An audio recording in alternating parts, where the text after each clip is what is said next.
In the shadows of human ambition lies a truth so fundamental that most dare not acknowledge it: power is not given, it is taken.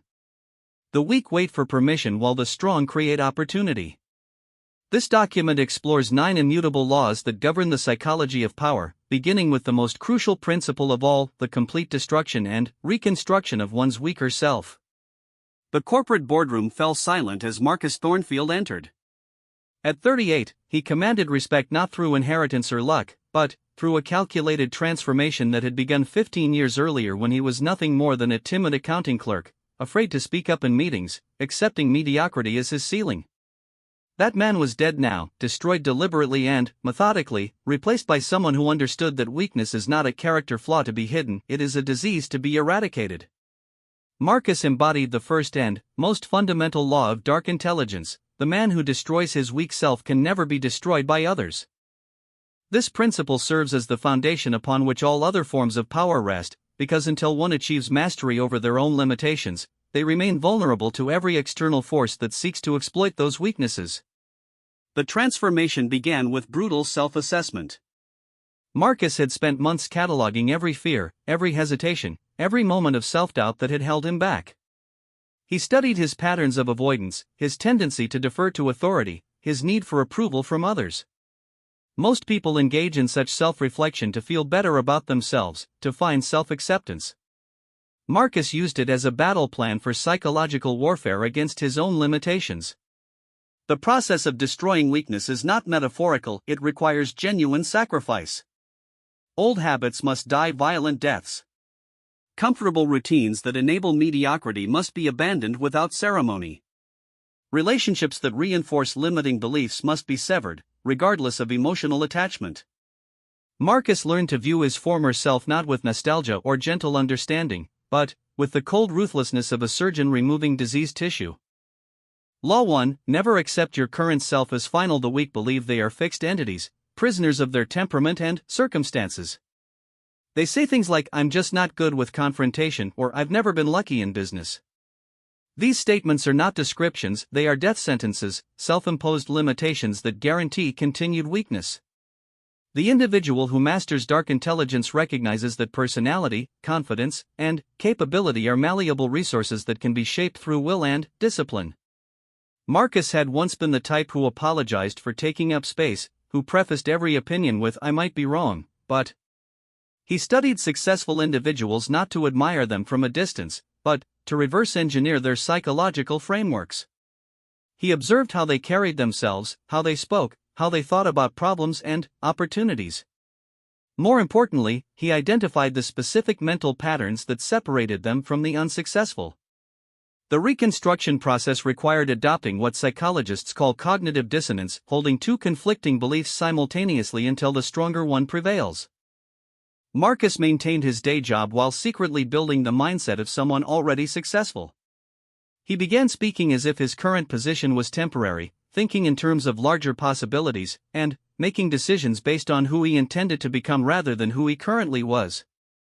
Law 2: Cultivate strategic patience while maintaining aggressive preparation. Power cannot be seized impulsively, it must be earned through patient accumulation of advantages.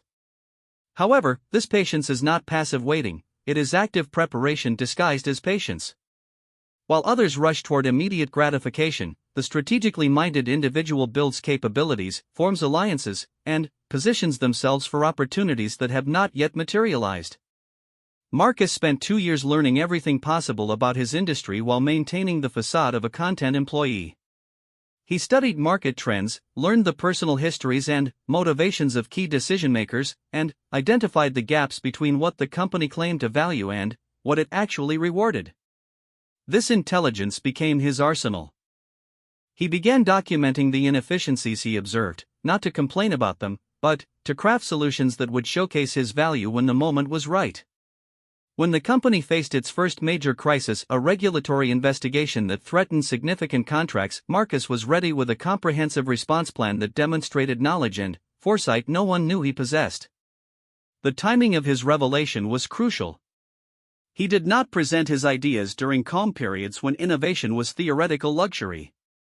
He waited until crisis created genuine need, when solutions carried more weight than seniority or politics. This demonstrates another fundamental aspect of dark intelligence, understanding that value is contextual, and the same capability can be worthless during stability but priceless during chaos. Law 3. Master the psychology of perception before attempting to master others. Most people focus on changing reality while ignoring how that reality is perceived and interpreted. The intelligent strategist recognizes that perception often matters more than objective truth, and that controlling how one is perceived is a prerequisite to influencing how others behave. Marcus learned to manage his image with the same precision that a marketing executive manages a brand. He understood that competence without visibility is worthless, but visibility without competence is dangerous. He began volunteering for high-profile projects that allowed him to demonstrate expertise while building relationships with influential colleagues. More importantly, he learned to control the narrative around his contributions. Instead of hoping his good work would be noticed, he ensured it would be remembered. He developed the skill of presenting his achievements in ways that highlighted their significance without appearing boastful. This required understanding the ego needs of his audience, how to make his successes feel like validation of their judgment rather than threats to their position. The key insight was that people resist being impressed against their will, but they embrace discoveries that make them feel intelligent for recognizing value. Marcus learned to present his capabilities in ways that allowed others to feel they had uncovered hidden potential, making them invested in his success because it reflected well on their discernment. Law 4. Transform obstacles into advantages through reframing. Weak individuals see obstacles as confirmation of their limitations. They encounter resistance and interpret it as evidence that they should not proceed. The psychologically sophisticated understand that obstacles are not barriers, they are filters that eliminate weak competition and create opportunities for those willing to persist intelligently. When Marcus encountered resistance to his suggestions, he did not retreat or become defensive. Instead, he studied the source of resistance to understand the underlying concerns and motivations. He discovered that most resistance comes not from genuine opposition to ideas, but from fear of change, protection of territory, or uncertainty about consequences. Rather than fighting resistance directly, he learned to address its root causes. When senior managers seemed threatened by his initiatives, he found ways to position them as the architects of improvement, giving them credit for wisdom and recognizing the need for change. When colleagues worried about job security, he demonstrated how his proposals would enhance their positions rather than threaten them. This approach required genuine empathy, not the emotional variety that seeks to make everyone comfortable, but strategic empathy that understands motivations in order to align interests. Marcus learned to think several moves ahead, anticipating objections and preparing responses that transformed concerns into support. Law 5. Build systems of influence rather than depending on personal charisma. Charismatic individuals often achieve rapid initial success, but their power remains fragile because it depends on maintaining personal presence and energy. The truly powerful build systems that function independently of their constant input, creating networks of mutual benefit that operate according to predictable principles. Marcus began identifying individuals throughout the organization who could benefit from his success. He found ways to make their jobs easier, their achievements more visible, their careers more secure. He did not do this altruistically, he did it systematically, creating a web of reciprocal obligations that would support his advancement even when he was not present to advocate for himself. He learned to document everything, not just his own contributions, but the contributions of others that connected to his work. This created a paper trail that told a story of collaborative success, making it difficult for anyone to minimize his role without also minimizing the achievements of multiple colleagues who had benefited from association with him. The genius of this approach lies in its sustainability. Personal charm can fade, energy can diminish, and charisma can lose its effectiveness over time. But systems of mutual benefit become self-reinforcing, creating momentum that continues even when the original architect steps back from active management.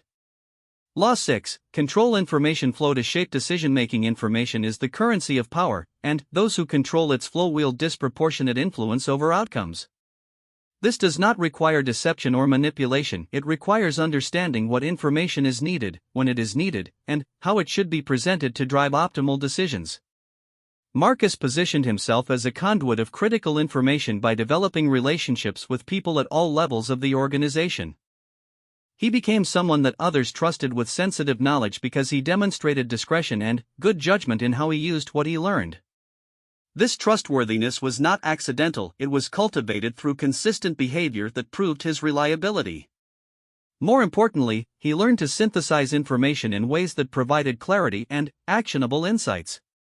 While others passed along raw data or gossip, Marcus provided analysis that helped decision-makers understand implications and options. This made him valuable not just as a source of information, but as a processor of it. He also understood the power of selective disclosure. Not everyone needed to know everything at the same time. By controlling the timing and audience for different pieces of information, he could shape how developments were perceived and discussed. This was not manipulation, it was strategic communication that recognized that context affects interpretation. Law 7. Develop unshakable emotional regulation under pressure. The weak reveal their limitations most clearly under stress. They become reactive, defensive, or paralyzed when faced with criticism, conflict, or uncertainty. The emotionally intelligent maintain clarity and purpose regardless of external pressure, turning crisis moments into opportunities to demonstrate superior judgment and leadership. Marcus trained himself to view intense situations as tests of his psychological development rather than threats to his position. When faced with criticism, he learned to listen for valid insights while ignoring the emotional charge of delivery. When confronted with conflict, he focused on understanding underlying interests rather than defending his position. This emotional regulation was not natural, it was developed through deliberate practice. He sought out challenging situations that would test his composure, gradually increasing his tolerance for discomfort and uncertainty. He studied how respected leaders behaved under pressure, identifying specific techniques for maintaining clarity when others became overwhelmed. The result was a reputation for reliability during crisis. While others became emotional or indecisive, Marcus remained focused on solutions.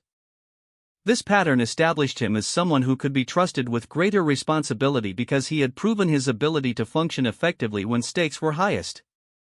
Law 8. Create value that cannot be easily replaced. Job security and advancement depend not on being liked or being present, but on being necessary. The strategically minded individual focuses on developing capabilities and knowledge that would be difficult and expensive for the organization to replace. This requires understanding what the organization truly needs versus what it claims to value. Marcus identified skills and knowledge areas that were critical to the company's future but underdeveloped among current staff. He invested his own time and resources in becoming expert in these areas, positioning himself as the obvious choice when opportunities arose that required such expertise. He also created processes and relationships that became integral to organizational functioning. By making himself the center of important workflows and the primary contact for key external relationships, he ensured that removing him would create significant disruption and cost. This was not about making himself irreplaceable in a way that prevented advancement, that would be a trap. Instead, he made himself increasingly valuable while training others to handle routine aspects of his responsibilities, demonstrating leadership capability while maintaining his essential role in strategic functions. Law 9. Plan your next move before completing your current one. The weak celebrate each small victory as if it were final, losing momentum and becoming vulnerable to those who maintain focus on longer-term objectives. The intelligent strategist views each achievement as a platform for the next level of advancement, using current success to create opportunities for greater success. Before Marcus received his first promotion, he was already studying the requirements and challenges of the next level above that. He used his growing influence to position himself for opportunities that were still theoretical, building relationships and capabilities that would be needed for roles that did not yet exist but that he anticipated would be created. This forward thinking allowed him to move quickly when opportunities materialized, while others were still trying to understand what was required. It also demonstrated to senior leadership that he thought strategically about the organization's future rather than focusing solely on his immediate responsibilities. The pattern continued as he advanced. Each position became a learning laboratory for the next level, each achievement became evidence of his readiness for greater challenges. He never became comfortable or complacent because he always maintained focus on the larger trajectory of his development. The weak self that Marcus had systematically destroyed would never have imagined such possibilities. that person had been limited by fear, constrained by conventional thinking, and satisfied with incremental improvement. The new self he had constructed operated according to different principles that recognized power as something to be earned through intelligence, discipline, and strategic thinking rather than hoped for through good intentions and hard work alone. This transformation from weakness to strength, from reactive to strategic, from limited to unlimited thinking represents the foundation upon which all other forms of influence and achievement rest. The individual who masters these principles does not merely succeed within existing systems, they reshape those systems according to their vision and will. The psychology of power begins with the recognition that current limitations are choices rather than facts, and that those choices can be changed through deliberate action and sustained commitment to a higher standard of personal development. The 9 laws that govern this transformation are not theoretical concepts, they are practical tools for anyone willing to pay the price of destroying their weaker self in service of becoming something greater. The mastery of self represents only the beginning of true power. Once an individual has eliminated their fundamental weaknesses and reconstructed their psychological foundation, they must learn to navigate the complex social dynamics that govern all human institutions. This requires understanding not just how to change oneself, but how to influence others, how to build alliances, and how to operate effectively within systems designed by and for people with varying levels of intelligence, ambition, and moral development. Sarah Chun understood this evolution intimately. 5 years after her own psychological reconstruction, a transformation that had taken her from a brilliant but overlooked software engineer to the chief technology officer of a major corporation, she faced a new challenge that required every principle of dark intelligence she had developed. The company was preparing for a merger that would determine not just her career trajectory, but the fate of 3,000 employees and the direction of an entire industry segment. The merger represented a perfect laboratory for observing how power operates in complex social systems. Multiple stakeholders held different pieces of influence, each with their own agendas, fears, and definitions of success.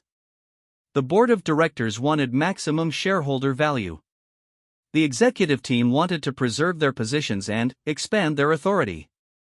The employees wanted job security and minimal disruption. The acquiring company wanted strategic assets and cultural integration. The regulatory authorities wanted compliance and market stability. Sarah recognized that navigating this environment successfully required more than personal excellence, it demanded sophisticated understanding of group psychology, institutional dynamics, and the unwritten rules that govern how decisions are really made when stakes are highest. The 9 laws of dark intelligence that had guided her personal transformation now needed to be applied to the infinitely more complex challenge of influencing outcomes that involved multiple competing interests and conflicting loyalties. Advanced Law 1. Map the hidden power structure before attempting to influence outcomes. Most people focus on the official organizational chart when trying to understand how decisions are made. They assume that titles reflect actual influence and that formal processes determine outcomes. This fundamental misunderstanding leads to wasted effort and strategic failures because real power rarely follows official channels. Sarah spent her first month after the merger announcement conducting what she privately called power archaeology, systematic excavation of the actual influence networks that shaped company decisions. She identified whose senior executives called when they needed advice, whose opinions could kill projects regardless of their official authority, and which relationships transcended departmental boundaries. She discovered that the chief executive officer, despite his apparent authority, rarely made important decisions without consulting 3 specific individuals: the longest-serving board member, who represented continuity with the company's founding vision, the head of human resources, who understood the emotional temperature of the organization, and the controller, who could identify the financial implications of any proposed change. None of these relationships were documented in any official capacity, but together they formed a shadow cabinet that held more real influence than the entire senior leadership team. This hidden structure existed because formal authority alone cannot address the complexity of institutional decision-making. Leaders need access to different types of intelligence, historical context, emotional intelligence, and financial analysis that their official roles do not provide. Understanding these informal networks allowed Sarah to position herself strategically rather than wasting energy on relationships that appeared important but carried little actual influence. She also identified the negative influencers, individuals who could not create momentum but who possessed veto power over initiatives that threatened their interests or challenged their expertise. These people were often overlooked by those focused on building support, but they represented critical vulnerabilities that could destroy even well-planned strategies. Advanced Law 2. Control the framing of problems to predetermine solutions. The person who defines the problem controls the range of acceptable solutions. Most people wait for problems to be identified by others, then compete to provide the best response within predetermined parameters. The strategically sophisticated understand that framing the initial problem is far more powerful than providing solutions to problems as others have defined them. As discussions about the merger intensified, Sarah recognized that the conversation was being framed around operational questions: how to integrate systems, how to manage redundancies, how to maintain customer relationships during transition. These were important issues, but they were also tactical rather than strategic. By accepting this framing, everyone involved was limiting themselves to managing change rather than directing it. Sarah began introducing a different framework that shifted focus from managing integration to creating competitive advantage. Instead of asking how to minimize disruption, she posed questions about how to use the merger as an opportunity to leapfrog competitors who were still operating with legacy thinking and outdated systems. This reframing changed the entire nature of the discussion because it positioned the merger not as a necessary evil to be endured, but as a strategic weapon to be wielded. The brilliance of this approach lay in its alignment with the deeper motivations of key stakeholders. The board members wanted to see their investment create lasting value. The executives wanted to be part of something transformational rather than merely administrative. Even the employees responded positively to a vision that positioned them as pioneers rather than victims of corporate restructuring. By controlling how the situation was conceptualized, Sarah influenced which ideas would be taken seriously, which concerns would be prioritized, and which metrics would be used to evaluate success. This was not manipulation, it was leadership that recognized the power of providing intellectual frameworks that helped others think more productively about complex challenges. Advanced Law 3. Build coalitions through aligned interests rather than personal loyalty. Personal relationships are important, but they are insufficient for sustained influence in complex organizations. Individual loyalties can shift based on changing circumstances, competing pressures, or evolving priorities. The more reliable approach involves creating situations where multiple parties benefit from supporting your objectives, making their support a matter of rational self-interest rather than emotional attachment. Sarah identified 3 distinct groups whose success would be enhanced by her vision for the merger. The technology team would gain access to resources and talent that would accelerate their most ambitious projects. The sales organization would have access to products and services that would differentiate them in competitive situations. The operations group would benefit from economies of scale that would improve their efficiency metrics and departmental budgets. Rather than asking these groups to support her plan, she helped them recognize how her approach would help them achieve their own objectives more effectively. She invested time in understanding what each group was trying to accomplish, what obstacles they faced, and what outcomes they needed to demonstrate their value to the organization. This required genuine empathy and strategic thinking. Sarah had to understand not just what each group claimed to want, but what they actually needed to succeed according to the metrics and expectations that governed their performance. She then found ways to align her merger strategy with their success criteria, creating situations where supporting her approach became the most logical way for them to achieve their goals. The result was a coalition that supported her direction not because they liked her personally or trusted her leadership, but because they understood that her success would enable their success.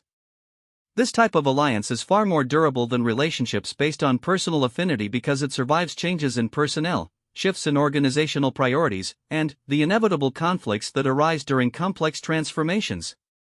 Advanced Law 4. Use crisis and uncertainty to accelerate change. Stable situations favor established power structures and conventional approaches. People resist change when current arrangements are comfortable and predictable.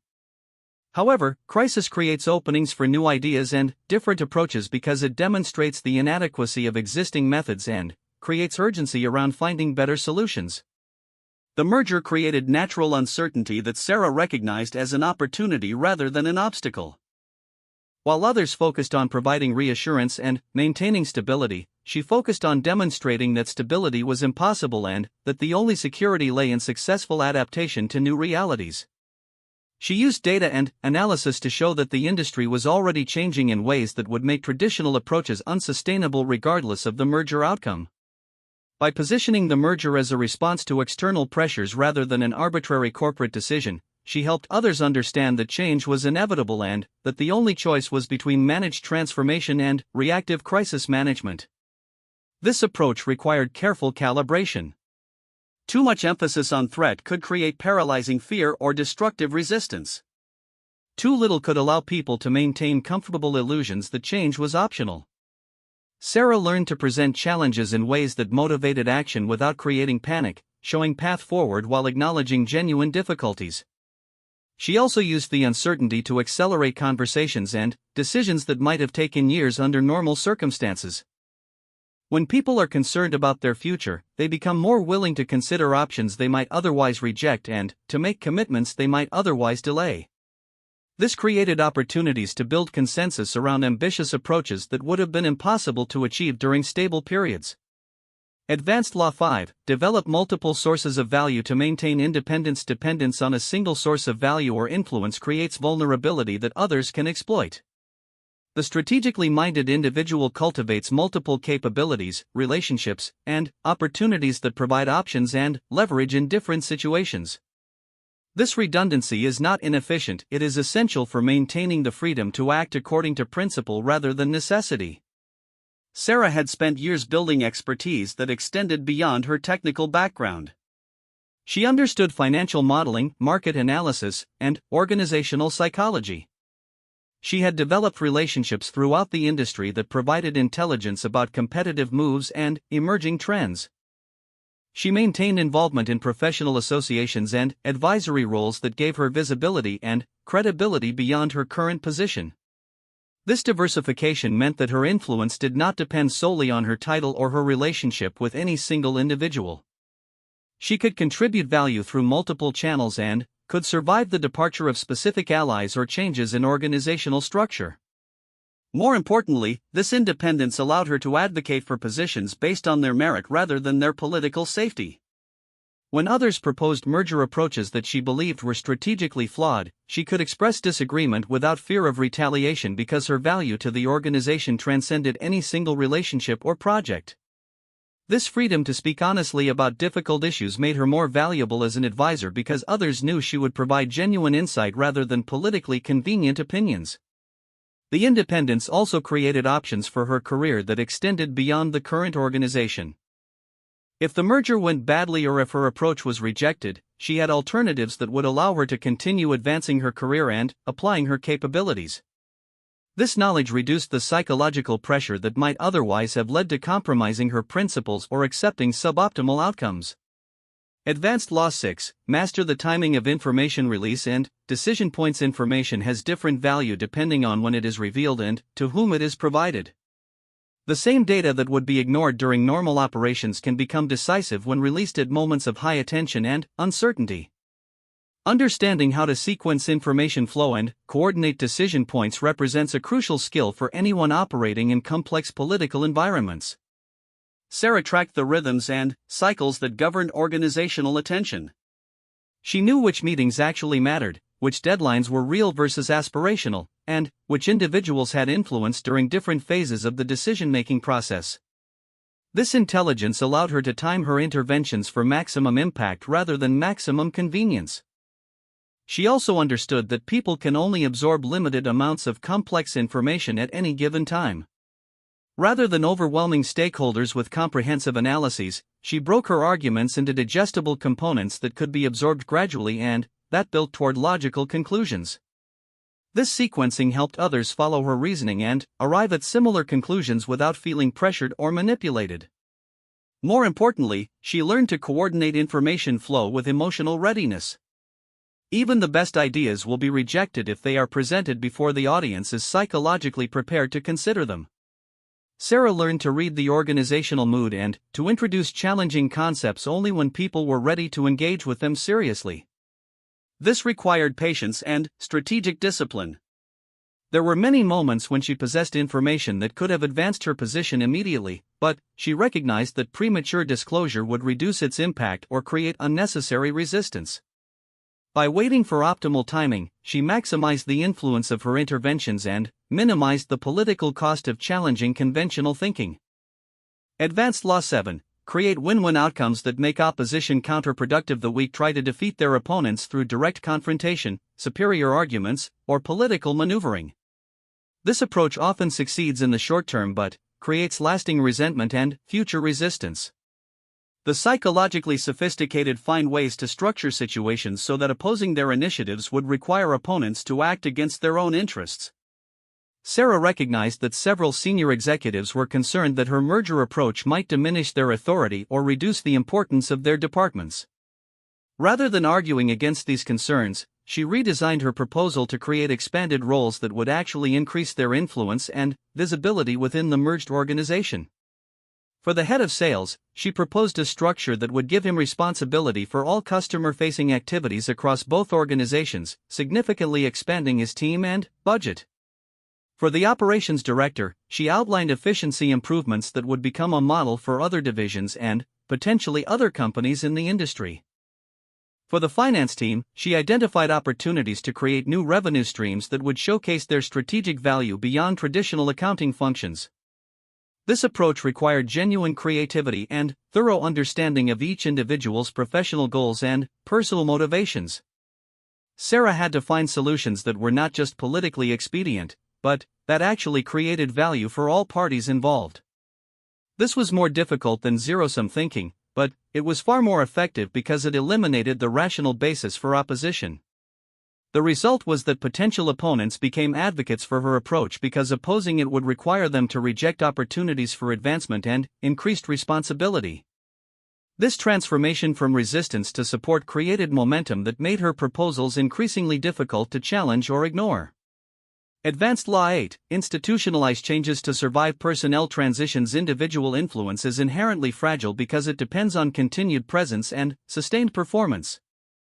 The truly strategic understand that lasting impact requires embedding changes into systems, processes, and cultural norms that will continue operating regardless of who holds specific positions or what personality conflicts might arise. Sarah focused not just on gaining approval for her merger strategy, but on creating structures that would ensure its implementation even if she was not involved in day-to-day execution. She developed measurement systems that would track progress according to her strategic framework. She created reporting processes that would maintain visibility into the outcomes she considered most important. She established committees and working groups that would continue advancing her priorities according to predetermined schedules and criteria. More importantly, she helped others internalize the thinking behind her approach so that they could apply its principles to situations she had not anticipated. She taught rather than just advocated, ensuring that key stakeholders understood not just what she recommended, but why she recommended it and how to extend her reasoning to new challenges. This educational approach required significant time investment, but it created exponential returns because it multiplied her influence through the actions of others who had adopted her framework for thinking about strategic challenges. Even if she left the organization, the strategic approach she had introduced would continue shaping decisions because others had learned to apply its principles independently. The institutionalization also protected her innovations from being reversed by future leaders who might prefer different approaches. By embedding her strategies into formal processes and measurement systems, she made them part of the organizational infrastructure rather than personal preferences that could be easily changed. Advanced Law 9. Prepare for success by building systems that scale. Most people focus on achieving their immediate objectives without considering what will be required to manage the consequences of success. They work hard to reach their goals, then find themselves unprepared for the new challenges and opportunities that success creates. The strategically sophisticated design their approaches to handle not just initial success, but the scaling challenges that follow. As Sarah's merger strategy gained acceptance and began showing positive results, she anticipated that its success would create new expectations and opportunities that would require different capabilities and resources. She began building the infrastructure needed to handle expansion of her influence and responsibility. She identified talented individuals who could be developed into lieutenants capable of implementing her approaches in different contexts. She created documentation that would allow successful techniques to be replicated systematically rather than relying on her personal involvement in every situation. She established relationships with external resources that could provide specialized expertise as needs became more complex. This preparation for success also required personal development that would enable her to operate effectively at higher levels of responsibility. She studied how successful leaders managed larger organizations, more complex stakeholder relationships, and more sophisticated strategic challenges.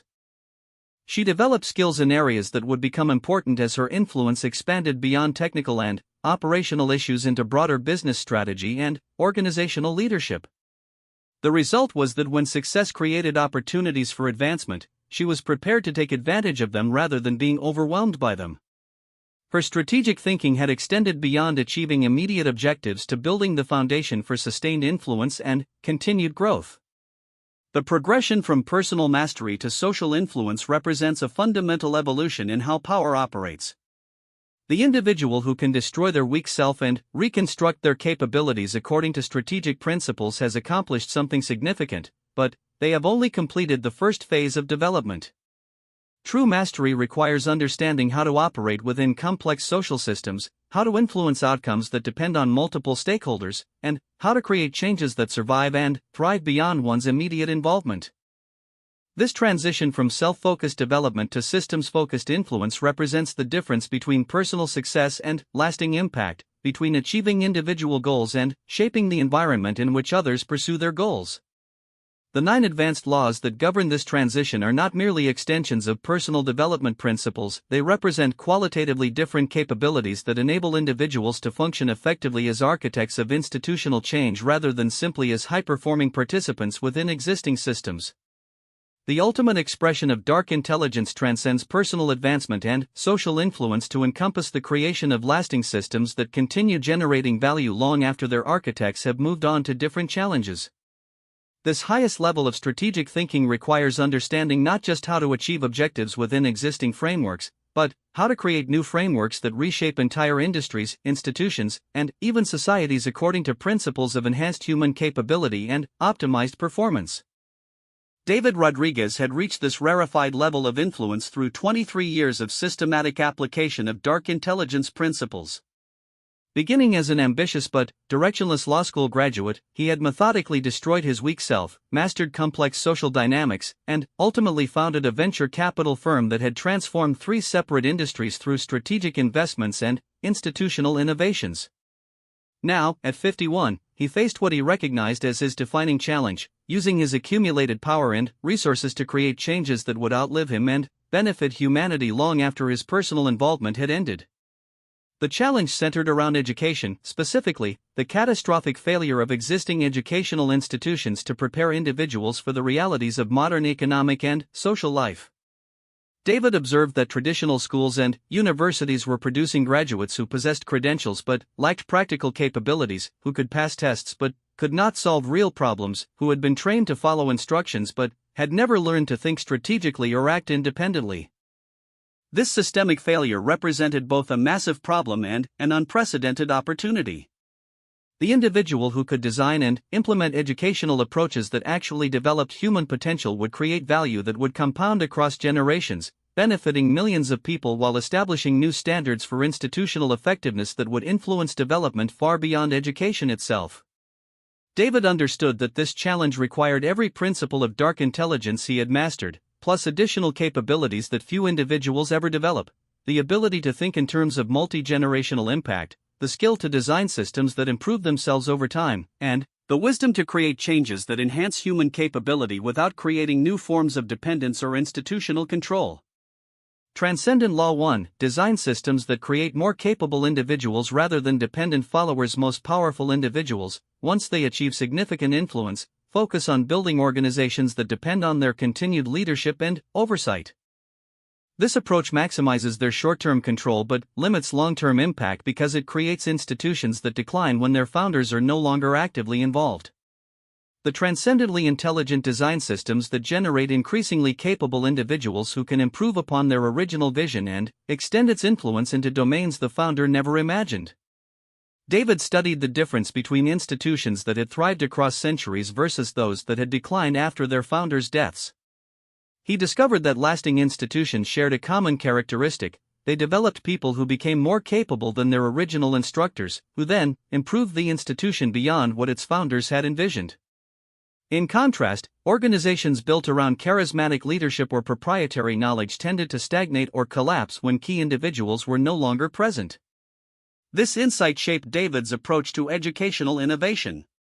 Rather than creating schools that would depend on his methods or philosophy, he designed learning systems that taught students to develop their own methods for continuing education and capability development. The curriculum focused not just on specific knowledge or skills, but on the meta-skills required for lifelong learning, strategic thinking, and adaptive problem-solving. The students learned to identify their own weaknesses and design programs for eliminating them. They practiced recognizing opportunities and developing strategies for taking advantage of them. They studied how to build relationships, influence outcomes, and create value in various contexts. Most importantly, they learned to teach these capabilities to others, ensuring that the impact of their education would extend beyond their personal advancement to benefit their families, organizations, and communities. This approach required David to resist the natural tendency to maintain control over outcomes. He had to design systems that would function effectively even when students developed approaches that differed from his own preferences or challenged his assumptions. This demanded genuine humility combined with absolute confidence in the underlying principles he was teaching, the recognition that his specific methods were less important than the students' development of superior methods. Transcendent Law 2: create value that compounds across generations. Most strategic thinking operates within relatively short time horizons, achieving objectives within months or years, building influence that lasts for decades. Transcendent intelligence extends this thinking to encompass changes that improve human capability across generations, creating compound returns that continue growing long after the original investment of effort and resources. David recognized that traditional education produced graduates who would spend their careers applying knowledge they had acquired years earlier, gradually becoming less relevant as their industries evolved and new challenges emerged. This model wasted human potential and created economic inefficiency that constrained progress across entire societies. His alternative approach focused on developing individuals who would continue becoming more capable throughout their lives, who would contribute innovations that would benefit others, and who would raise children with enhanced capabilities who would continue the cycle of improvement. This generational thinking required designing educational experiences that would remain valuable and continue developing decades after students completed their formal studies. The key insight was that human capability is not fixed by genetics or early childhood experiences, it continues developing throughout life in response to appropriate challenges and feedback systems. By teaching students how to design their own development experiences, David was creating a form of compound interest that would continue generating returns throughout their lives and potentially throughout the lives of people they influenced. This required teaching principles rather than specific techniques, developing judgment rather than just knowledge, and fostering wisdom rather than mere intelligence. Students learned to recognize patterns that transcended specific industries or historical periods, to understand human psychology at levels that remained relevant regardless of technological changes, and to think strategically about problems that had not yet been recognized by mainstream institutions. Transcendent Law 3: build networks of excellence that reinforce and extend your values. Individual excellence, even when sustained over decades, has limited impact because it affects only the direct sphere of one person's influence. Institutional excellence, while more powerful, remains constrained by the boundaries of specific organizations or industries. Network excellence creates value that transcends institutional boundaries and continues expanding through the voluntary participation of individuals who share commitment to similar principles and standards. David understood that his educational innovations would achieve maximum impact not through creating a single institution, but through developing a network of individuals who would apply similar principles in various contexts throughout their careers. These alumni would become entrepreneurs who built companies according to enhanced standards, professionals who improved existing organizations, parents who raised more capable children, and citizens who contributed to better governance and social institutions. The network effect required careful design because it had to function without central control or ongoing management. David created systems for alumni to stay connected with each other, to share innovations and insights, and to collaborate on projects that required capabilities beyond what any individual could provide alone. More importantly, he established cultural norms that encouraged mutual support and continuous improvement rather than competition or political maneuvering. This approach demanded that David select students not just for their individual potential, but for their character and commitment to using their capabilities for constructive purposes. He developed assessment methods that could identify individuals who would benefit from advanced development without becoming corrupted by increased power or influence.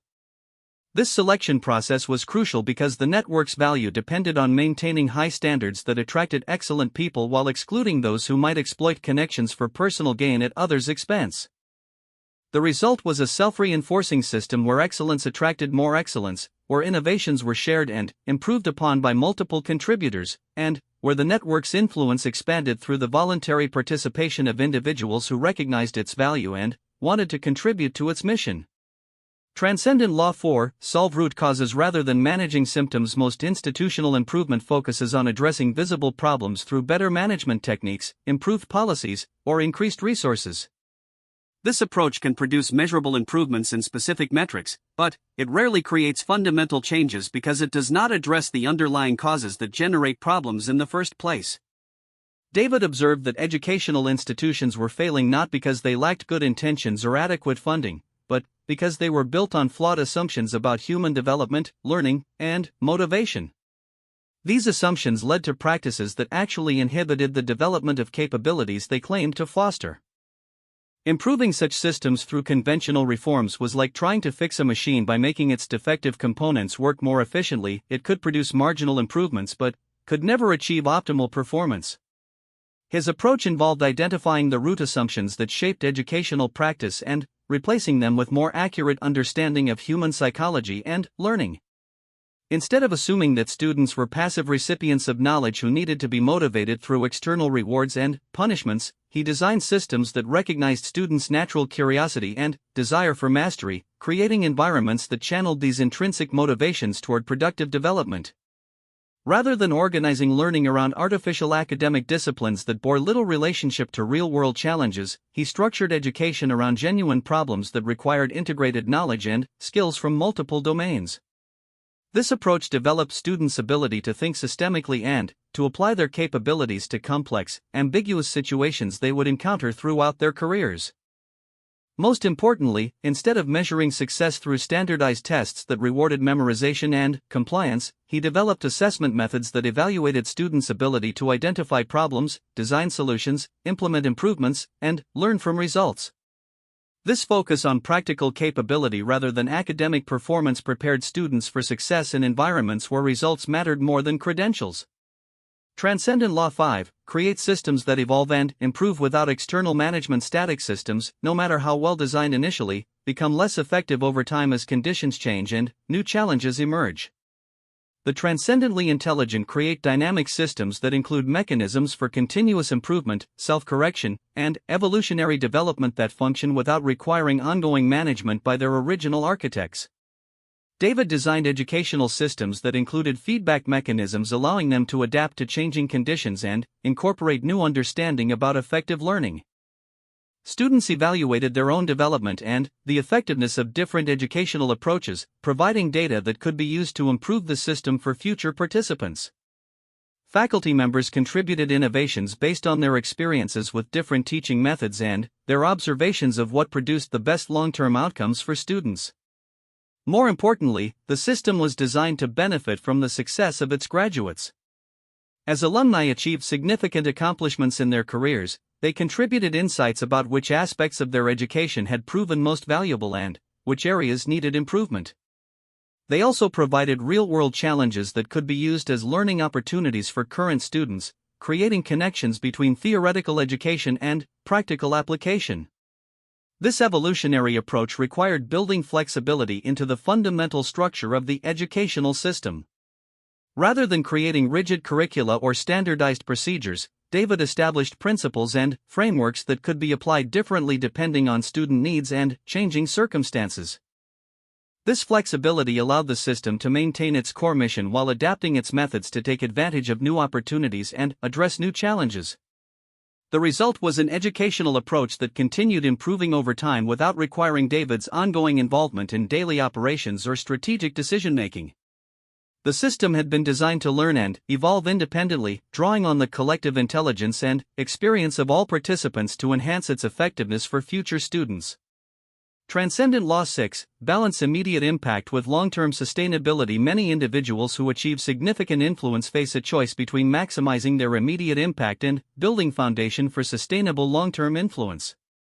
They can use their power to address urgent problems directly, or they can invest in developing systems and people who will continue addressing such problems long after the original leader is no longer available. David recognized that this was a false choice, that the most effective approach involved designing immediate interventions that also built capacity for future impact. His educational innovations addressed the immediate need for better prepared graduates while simultaneously developing people who would continue improving educational approaches and extending their influence to new contexts. Each student who completed his programs represented both an immediate success and an investment in future impact. These individuals went on to apply enhanced capabilities in their careers while also contributing to the development of others through mentoring, teaching, and institutional improvements.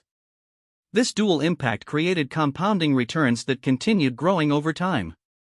David also understood that sustainability required financial independence and operational efficiency that did not depend on continued external funding or his personal involvement. He designed revenue models that aligned financial sustainability with mission achievement, creating economic incentives that supported rather than undermined educational excellence. This approach demanded patience and strategic discipline because it required investing resources in long-term capacity building rather than maximizing short-term results. David had to resist the temptation to use his resources for immediate impact that would provide more visible returns, maintaining focus on building systems that would continue generating value across decades. Transcendent Law 7. Develop others who exceed your own capabilities. The ultimate test of transcendent intelligence is the ability to develop individuals who become more capable than their original teachers and who continue the cycle of development by creating even more capable individuals in turn. This requires overcoming the natural human tendency to maintain superiority and control, instead finding satisfaction in enabling others to achieve what you could never accomplish alone. David recruited faculty members who possessed capabilities he lacked and perspectives he had never considered. He sought out individuals who could challenge his assumptions and improve upon his methods. Rather than feeling threatened by their expertise, he recognized that their contributions would make the educational system more effective and would benefit students beyond what he could provide through his knowledge alone. More importantly, he designed the educational experience to develop students who would eventually exceed his own capabilities. The curriculum included challenges that required students to go beyond anything he had accomplished, to solve problems he had never encountered, and to develop innovations he could not have imagined. This approach required genuine humility and absolute commitment to student development rather than personal recognition.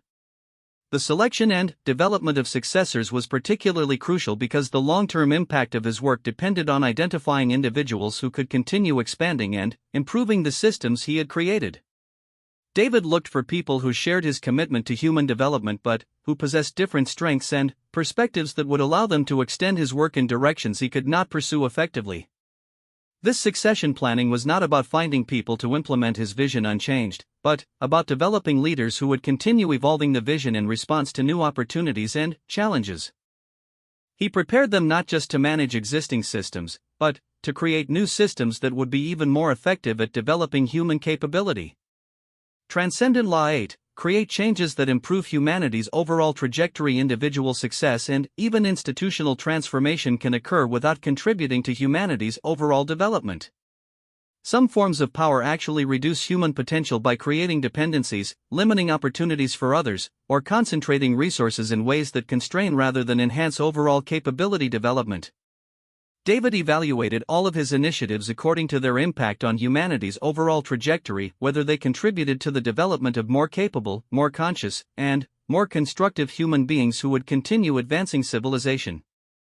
This criterion required thinking beyond immediate benefits to specific individuals or organizations and considering the broader implications of different approaches to human development. His educational innovations were designed to produce graduates who would make society more prosperous, more just, and more capable of addressing complex challenges that required collective action and long-term thinking. Rather than simply creating more successful individuals within existing systems, he was developing people who would improve those systems and create new systems that would benefit others. This perspective influenced every aspect of his approach, from the selection of students to the design of curricula to the establishment of long-term goals for institutional development. David consistently chose options that would enhance human capability rather than merely redistributing existing power or resources from less effective to more effective individuals. The result was a form of influence that contributed to positive human evolution, the development of enhanced capabilities that could be passed on to future generations and that would continue improving over time. This represented the highest application of dark intelligence, using sophisticated understanding of power and influence to benefit not just oneself or one's immediate circle, but humanity as a whole. Transcendent Law 9. Accept that true legacy lies beyond recognition or control. The final principle of transcendent intelligence requires accepting that the most important impacts of one's work may not be visible during one's lifetime and may occur in ways that cannot be traced back to the original source. True influence often operates through secondary and tertiary effects that develop over generations, creating value that is real but invisible to conventional measures of success and achievement.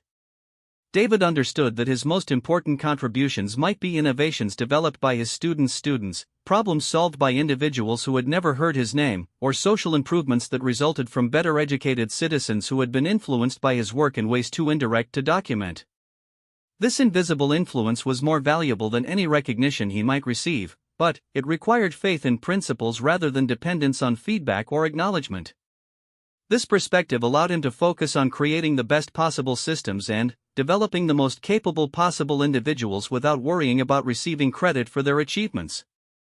He measured success not by what could be attributed to his work, but by the overall improvement in human capability and social functioning that occurred in domains where his influence had been applied. The acceptance of invisible impact also required designing systems that would continue improving even when their origins were forgotten. David built principles and practices into his educational innovations that would survive changes in personnel, organizational structure, and social conditions because they were based on accurate understanding of human nature rather than temporary circumstances or personal preferences. This represented the ultimate expression of dark intelligence, the ability to create changes that become so thoroughly integrated into human systems that they appear natural rather than designed, that continue functioning without conscious management, and that benefit humanity in ways too fundamental to be recognized as artificial innovations. The individual who achieves this level of influence has transcended personal power to become a contributor to human evolution itself, using sophisticated understanding of psychology and systems to enhance rather than exploit human potential. The progression from personal mastery through social influence to transcendent impact represents the complete development of dark intelligence as a tool for human enhancement rather than merely personal advancement. The individual who completes this journey has learned not just how to achieve their own objectives, but how to create systems that continue advancing human capability long after their direct involvement has ended. This represents the highest application of strategic intelligence, using power to create more power for others, using influence to develop influence in others, and using capability to enhance capability throughout human systems. The 9 laws that govern this transcendent level of operation are not mere extensions of personal development principles, they represent a qualitatively different form of consciousness that focuses on contributing to human evolution rather than simply succeeding within existing systems. The individual who masters these principles becomes a force for positive change that operates across generations and institutions, creating value that compounds over time and contributes to the overall advancement of human civilization.